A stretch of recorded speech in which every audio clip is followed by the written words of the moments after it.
Aujourd'hui, je vais vous lire l'histoire d'Émilie, qui s'intitule ainsi. En préparant l'anniversaire de ma mère, j'ai entendu ma sœur murmurer « J'ai hâte qu'Émilie sorte. » Maman a ri, pas avant qu'elle ait payé l'hypothèque de 80 000 $. J'ai gémi et j'ai fermé la porte. 2 jours plus tard, j'ai porté un toast. Eh bien, allons-y. Je m'appelle Émilie, et voici comment ma vie a été complètement chamboulée. Tout a commencé quand j'étais sur le point d'obtenir mon diplôme universitaire. J'avais planifié tout mon avenir, obtenir mon diplôme, trouver un bon travail, peut-être avoir mon propre appartement. Des choses normales dont rêvent tous les jeunes de 22 ans, n'est-ce pas? Mais tout a changé en un coup de fil. Émilie, chérie, il faut qu'on parle, dit maman au téléphone. Sa voix était bizarre, comme si elle avait pleuré. Tu peux venir à la maison ce week-end? C'est à propos de ton père. Je suis rentrée à la maison ce vendredi-là. L'estomac noué. Quand je suis entrée dans la maison, j'ai compris que quelque chose n'allait pas du tout. Papa était assis à la table de la cuisine, pâle et fatigué. Maman lui tournait autour comme s'il risquait de se briser en morceaux. Qu'est-ce qui se passe? J'ai demandé en laissant tomber mon sac à dos près de la porte. Papa m'a regardé avec ses yeux fatigués. J'ai consulté un médecin la semaine dernière pour mes douleurs à la poitrine. Il s'avère que mon cœur ne va pas très bien, mon petit. Mon monde s'est arrêté. Papa avait toujours été un homme fort, qui travaillait dans le bâtiment et ne se plaignait jamais de rien. Le voir si petit et si fragile me faisait peur. Le médecin dit que je ne peux plus faire de travail physique, poursuit-il. Je vais devoir trouver un travail à temps partiel, quelque chose de plus facile pour mon corps. Maman s'est assise à côté de lui et lui a pris la main. Nous sommes inquiets pour les paiements hypothécaires? Émilie. Le nouveau travail de ton père ne sera pas aussi bien rémunéré que l'ancien. J'ai eu l'impression que quelqu'un m'avait donné un coup de poing dans le ventre. Notre famille avait toujours eu des problèmes d'argent, mais elle s'en sortait. Maintenant, tout s'écroulait au moment où j'étais censée commencer ma propre vie.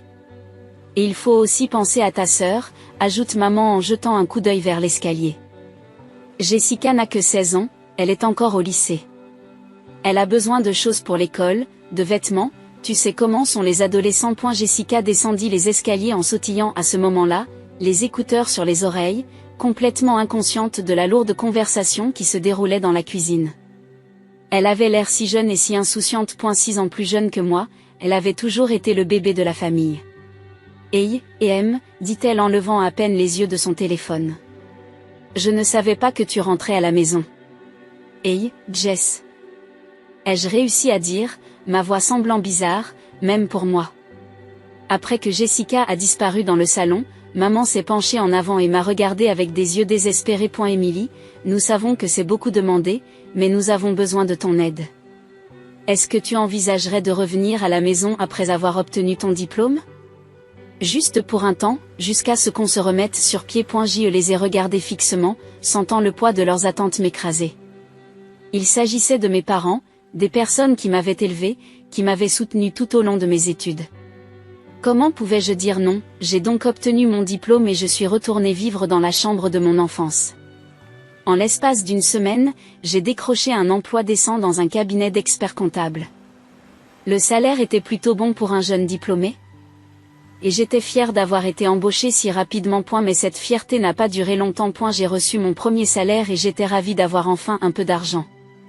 Je l'ai déposé et je suis rentrée à la maison, prête à parler de mon budget et peut-être à mettre de l'argent de côté pour moi. Émilie, le paiement de l'hypothèque doit être effectué demain, a dit papa dès que j'ai franchi la porte. Et nous avons reçu la facture d'électricité aujourd'hui.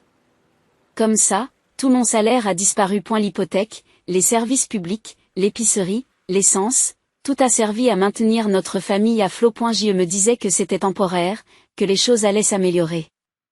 Mais ce n'était pas le cas. Mois après mois, mes salaires sont allés directement aux dépenses de la famille. J'ai vu mes comptes bancaires rester pratiquement vides alors que je travaillais 40 heures par semaine. Pendant ce temps, Jessica recevait tout ce dont elle avait besoin pour l'école, de nouveaux vêtements, des fournitures, de l'argent pour les activités avec ses amis. Elle a besoin de s'intégrer, disait maman chaque fois que je remettais en question les dépenses consacrées à Jessica. Le lycée est déjà assez difficile sans avoir l'air pauvre. 2 années se sont écoulées ainsi. Jessica a obtenu son diplôme de fin d'études secondaires et j'ai espéré que les choses allaient enfin se calmer.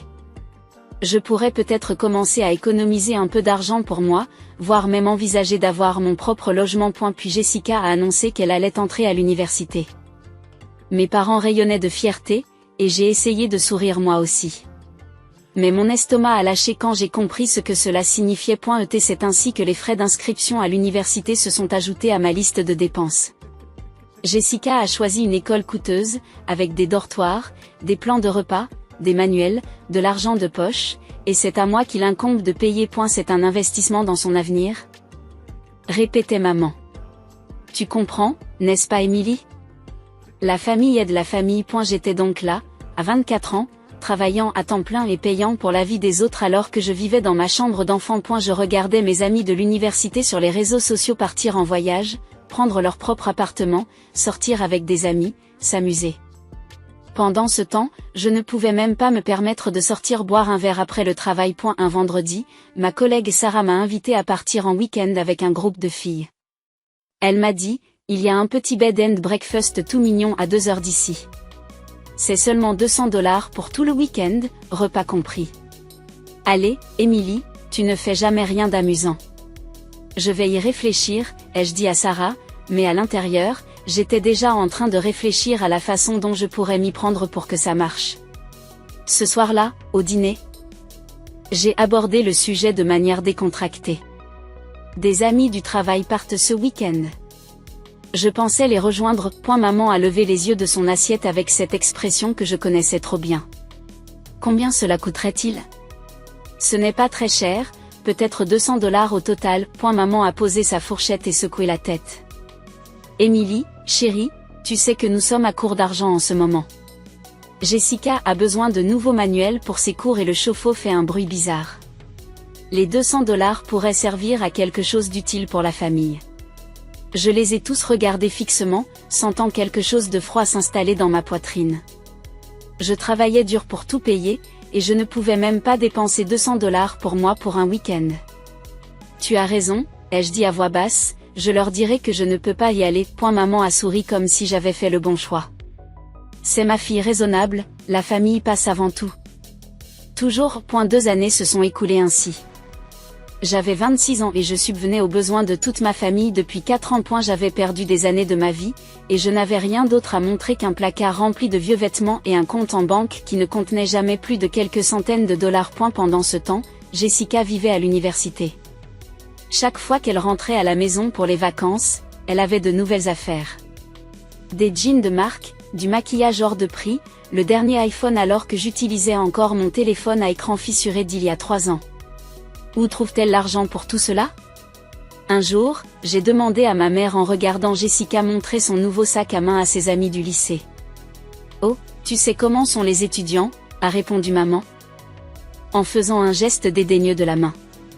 Elle a probablement économisé grâce à son travail sur le campus ou quelque chose comme ça. Mais quelque chose ne collait pas. Jessica n'a jamais parlé de son travail, et chaque fois que je lui posais la question, elle changeait rapidement de sujet.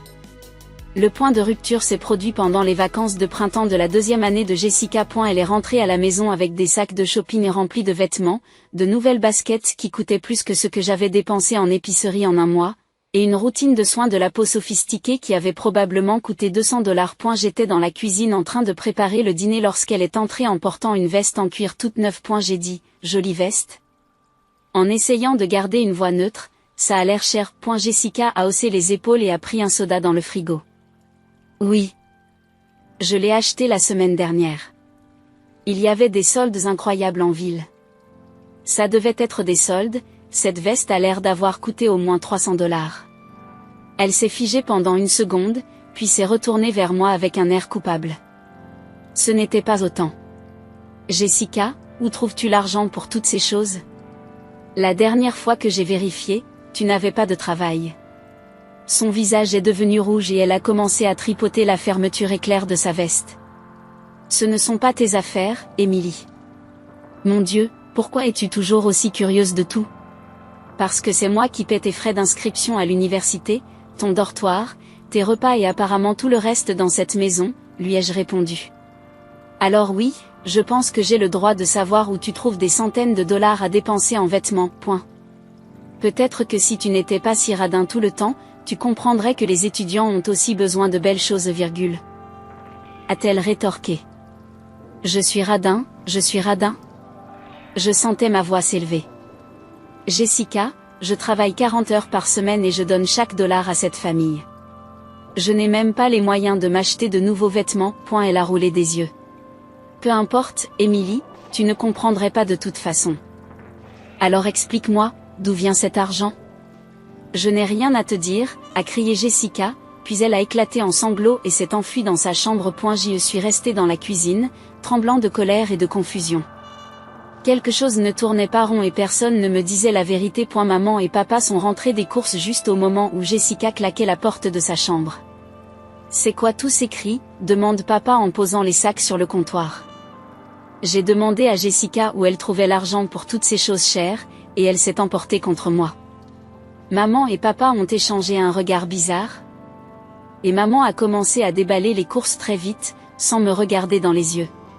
Emily, il faut que tu arrêtes d'embêter ta sœur avec ses affaires personnelles, dit maman. Des affaires personnelles? Maman, elle dépense des centaines d'euros en vêtements et accessoires. D'où vient cet argent si elle ne travaille pas? Papa se racle la gorge, mal à l'aise. Écoute, Emily, ta sœur veut juste s'intégrer à ses camarades de classe. L'université, c'est dur, et elle a besoin de se sentir à sa place. Cela ne répond pas à ma question, d'où vient l'argent? Le silence qui a suivi m'a dit tout ce que j'avais besoin de savoir. Maman continuait à éviter mon regard, et papa était soudain très intéressé par l'organisation des conserves. Oh, mon Dieu, ai-je dit, la prise de conscience me frappant comme un camion. Tu lui donnes de l'argent, tu prends l'argent que je te donne pour les factures et tu le donnes à Jessica pour faire des courses. Emily, ce n'est pas si simple. Comment ça maman? C'est exactement aussi simple que ça, criai-je à présent. Je me tue à la tâche pour payer l'hypothèque et les charges, et toi, tu prends cet argent et tu le donnes à Jessica pour qu'elle fasse du shopping. Elle a juste besoin de quelques belles choses, dit faiblement papa. Elle ne veut pas avoir l'air pauvre devant ses amis. C'est donc à moi d'avoir l'air pauvre. Je devrais porter les mêmes vieux vêtements et utiliser un téléphone cassé pour que Jessica puisse avoir un sac à main de luxe. Tu es égoïste, Emily, dit maman en me regardant enfin. Jessica essaie de faire des études et de se construire un avenir. Elle a besoin de tisser des liens, de se faire des relations. Avoir l'air professionnel en fait partie. Professionnel? Elle achète des jeans de marque et du maquillage, pas des costumes d'affaires. Ils se tenaient tous les deux debout, l'air coupable, et j'ai réalisé que cela durait depuis des mois, voire des années. Chaque dollar que j'avais rassemblé, chaque sacrifice que j'avais fait, et ils utilisaient mon argent pour gâter Jessica tout en me disant que je ne pouvais même pas partir en voyage le week-end. Cela s'arrête maintenant, ai-je dit fermement. Je vous donne de l'argent pour les nécessités, l'hypothèque, les services publics, l'épicerie. C'est tout, je ne financerai plus le style de vie de Jessica. Le visage de maman s'est durci. Emily, tu n'es pas raisonnable. Ta sœur mérite de profiter de son expérience universitaire. Et moi aussi, je mérite d'avoir une vie. Mais au lieu de cela, je suis coincée ici à payer pour tout le monde pendant que tu me mens sur la destination de l'argent. Papa a essayé de jouer les pacificateurs. On peut peut-être s'arranger, trouver un compromis. Le compromis, c'est que Jessica arrête de dépenser mon argent dans des trucs inutiles. Si elle veut des vêtements de marque, elle peut trouver un travail comme tous les autres étudiants. Je suis sortie de la cuisine, les laissant là, debout. L'air mal à l'aise. Pour la première fois en 4 ans, j'avais l'impression de m'être enfin défendue. Après cette confrontation, la maison ressemblait à une zone de guerre. Jessica ne me regardait même plus. Maman et papa se sont tous deux tournés vers moi avec des expressions d'attente, comme s'ils supposaient que j'allais leur donner 800 dollars pour les vacances de Jessica. J'ai posé ma fourchette et j'ai secoué la tête. Non. Le visage de Jessica est passé de l'espoir à la colère en 2 secondes. Comment ça, non? Je veux dire non, je ne paierai pas pour tes vacances de printemps. Si tu veux aller en Floride, trouve un travail et économise l'argent toi-même. Mais Emily, commence papa, c'est important pour Jessica d'avoir ses expériences à l'université. Alors tu paies pour ça, virgule? Ai-je dit. Je ne vais pas financer ces vacances alors que je n'ai pas eu un seul jour de congé en 4 ans. Jessica a jeté sa fourchette sur son assiette si fort qu'elle a fait un bruit sourd. Je n'ai plus faim, annonça TL dramatiquement et quitta la table en claquant la porte. Émilie, tu es trop sévère, dit maman une fois Jessica partie. Elle est jeune, elle devrait s'amuser. Et moi aussi, je devrais m'amuser, mais au lieu de cela, je travaille pour payer la vie des autres. Quand est-ce que je peux partir en vacances? Quand est-ce que je pourrai vivre des expériences? Tu es plus âgé, tu devrais être plus mature à ce sujet, répond papa. Je suis assez mûr pour savoir que 800 $ pour un voyage de vacances de printemps, c'est ridicule alors que nous avons à peine de quoi payer nos factures habituelles. Ils sont restés assis à me regarder comme si j'étais la personne la plus égoïste qui soit. Mais je n'en avais plus rien à faire. J'en avais assez d'être le distributeur de billets de la famille. Les jours suivants ont été encore plus tendus que d'habitude. Jessica avait recommencé à m'ignorer et maintenant maman et papa me jetaient aussi un froid. Mais j'ai tenu bon. Pas d'argent pour les vacances de printemps, même s'ils se plaignaient tous à ce sujet. Puis l'anniversaire de maman est arrivé et elle m'a demandé de l'aider à préparer la maison pour sa fête. On invite tout le monde, m'a-t-elle dit. Tes oncles et tantes, certains de nos amis de l'église. Je veux que la maison soit parfaite. J'ai accepté de l'aider, car malgré tout, elle restait ma mère. Nous avons passé toute la journée à nettoyer et je l'ai même aidé à préparer quelques plats pour la fête. Je suis montée nettoyer la chambre d'Ami, lui ai-je dit lorsque nous avions presque terminé le rez-de-chaussée. J'étais en train de dépoussiérer et de passer l'aspirateur quand j'ai réalisé que j'avais soif. Je suis descendue tranquillement chercher de l'eau dans la cuisine et c'est alors que j'ai entendu des voix venant de l'escalier. C'était maman et Jessica qui parlaient à voix basse. J'ai entendu mon nom et je me suis arrêtée net. Quelque chose me disait que je devais entendre cette conversation. Je me suis approchée de la porte et j'ai écouté. J'ai hâte qu'Émilie parte d'ici, dit Jessica. Le jour où elle partira, je vais personnellement jeter toutes ses affaires dehors et transformer sa chambre en mon dressing. Mon cœur s'est mis à battre la chamade, mais j'ai continué à écouter. Allons, allons, a dit maman, mais elle riait doucement. Nous ne pouvons pas encore mettre Émilie à la porte. Nous devons encore 80 000 $ sur l'hypothèque. Eh bien, une fois que c'est payé, elle est partie, n'est-ce pas? Demande Jessica. Et alors cette maison sera à moi? Vous ne laissez rien à Émilie? Bien sûr que non, répond la maman. Émilie est capable de s'occuper d'elle-même. C'est toi qui auras besoin de notre aide. Cette maison sera la tienne un jour, ma chérie. J'ai eu l'impression que quelqu'un m'avait donné un coup de poing dans l'estomac. Je suis restée là, dans le couloir, à écouter ma mère et ma sœur discuter avec désinvolture de la possibilité de m'utiliser jusqu'à ce que l'hypothèque soit remboursée, puis de me mettre à la porte sans rien. Pendant des années de ma vie, pendant des années où je leur ai donné chaque centime que j'ai gagné, c'est ce qu'elles ressentaient vraiment à mon égard. Je n'étais pas leur fille et leur sœur. J'étais juste leur compte en banque personnel. J'avais envie d'aller les voir et de leur dire exactement ce que je pensais de leur plan. Mais j'ai eu une meilleure idée.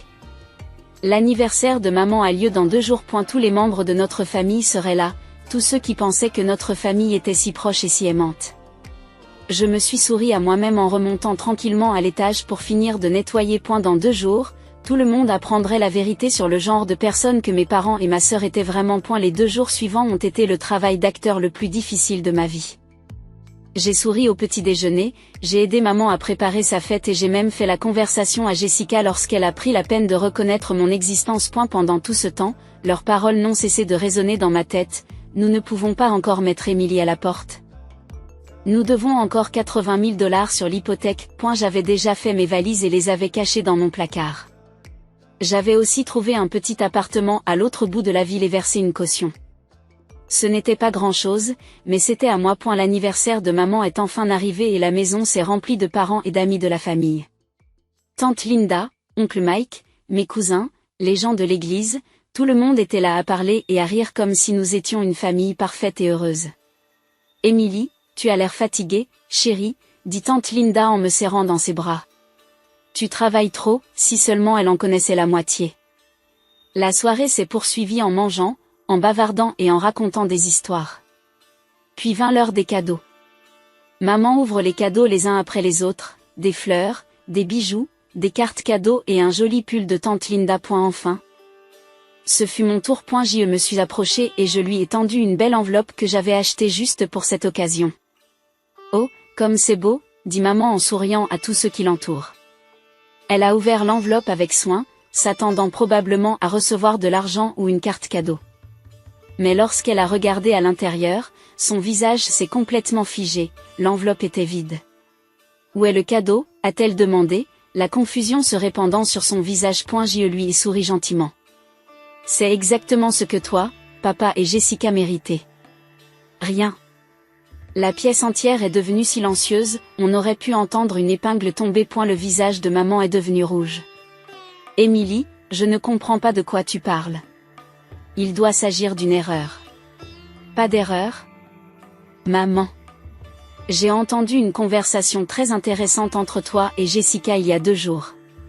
Sur le fait que tu es impatiente de me mettre dehors une fois que l'hypothèque sera remboursée. Sur le fait que Jessica hérite de cette maison alors que je n'ai rien. Les halètements ont fait le tour de la pièce, Jessica est devenue blanche comme un linge.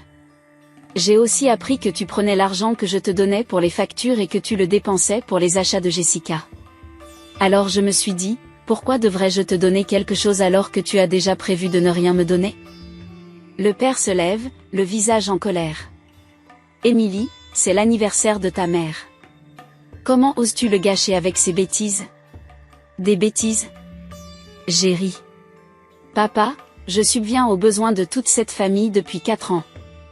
Je paie l'hypothèque, les charges, les courses, les frais de scolarité de Jessica, tout. Et c'est comme ça que tu me remercies? En prévoyant de me jeter comme un déchet une fois que tu n'auras plus besoin de mon argent? Jessica s'est mise à pleurer. Émilie, tu es une sœur horrible. Je te déteste. Bien, ai-je dit calmement, parce que j'en ai fini d'être ton distributeur de billets personnels. Je déménage aujourd'hui et je ne paierai plus jamais de facture pour cette famille. Ton rêve de me voir partir se réalise, Jessica, mais maintenant tu dois te débrouiller pour payer ton propre collège. C'est alors que la sœur de papa, tante Carole, se lève, l'air choqué. Attendez une minute, dit-elle lentement. Émilie a soutenu toute la famille parce que tes parents nous ont dit que tu vivais ici parce que tu ne trouvais pas de bon travail. Ils ont dit que tu avais des difficultés et qu'ils t'aidaient par pitié. Tous les autres membres de la famille ont commencé à hocher la tête et à murmurer en signe d'approbation. C'est aussi ce qu'on nous a dit l'oncle Mike. Nous pensions qu'Émilie était celle qui recevait de l'aide et non celle qui en donnait. Je n'étais même plus surpris. Bien sûr, ils avaient aussi menti à tout le monde à ce sujet. Maintenant, vous connaissez la vérité, ai-je dit à la salle pleine de visages choqués. Je suis désolée d'avoir gâché votre fête, mais je ne pouvais plus faire semblant. Je suis montée à l'étage pour prendre mes valises, tandis que toute la salle était en proie à des conversations confuses derrière moi. Lorsque je suis redescendue avec mes valises, tous les invités étaient encore là, regardant ce drame familial se dérouler comme s'il s'agissait d'un feuilleton. J'ai dit simplement au revoir, et je suis sortie par la porte d'entrée. La plupart des invités m'ont suivi à l'extérieur, essayant probablement de comprendre ce dont ils venaient d'être témoins. J'ai chargé mes valises dans ma voiture et je suis partie sans me retourner. Mon nouvel appartement était petit et en grande partie vide. Mais lorsque j'ai franchi cette porte, j'ai ressenti quelque chose que je n'avais pas ressenti depuis 4 ans, la liberté. Bien sûr, ma famille n'a pas voulu me laisser tranquille. Mon téléphone a commencé à sonner au bout d'1 heure et ne s'est pas arrêté. Maman, papa, Jessica, ils ont tous appelé et envoyé des messages non-stop. Mais je n'ai pas répondu à un seul appel ni lu un seul message. Après environ 1 mois de silence paisible, une cousine éloignée que je connaissais à peine m'a appelé. Émilie, il faut que tu te réconcilies avec tes parents, m'a-t-elle dit. Ils se débattent vraiment sans ton aide. J'ai répondu par l'affirmative et j'ai raccroché. D'autres membres de la famille m'ont appelé par la suite. Tous avec le même message me disant que je devais pardonner à ma famille et l'aider. J'ai raccroché à chacun d'entre eux. 3 mois ont passé et j'ai appris par des amis communs que Jessica avait été obligée d'abandonner l'université parce qu'elle n'avait pas les moyens de payer les frais de scolarité. Elle travaillait maintenant dans un magasin du centre commercial, essayant d'aider ses parents à payer l'hypothèque. Je n'ai ressenti aucune sympathie pour aucun d'entre eux. Je vivais enfin ma propre vie. Je pouvais m'acheter de nouveaux vêtements, sortir avec des amis, économiser de l'argent pour l'avenir. Pour la première fois depuis l'université, j'avais l'impression d'être une personne à part entière et non un simple salaire. Ma famille avait fait son choix en décidant de m'utiliser. Ils pensaient pouvoir profiter indéfiniment de mon amour pour eux, que je ne comprendrais jamais leurs plans et que je ne me défendrais jamais. Ils avaient tort. Maintenant. Ils savaient comment survivre sans moi, tout comme j'avais appris à survivre sans eux. J'en avais fini d'être leur gagne-pain et je n'avais jamais été aussi heureuse de ma vie.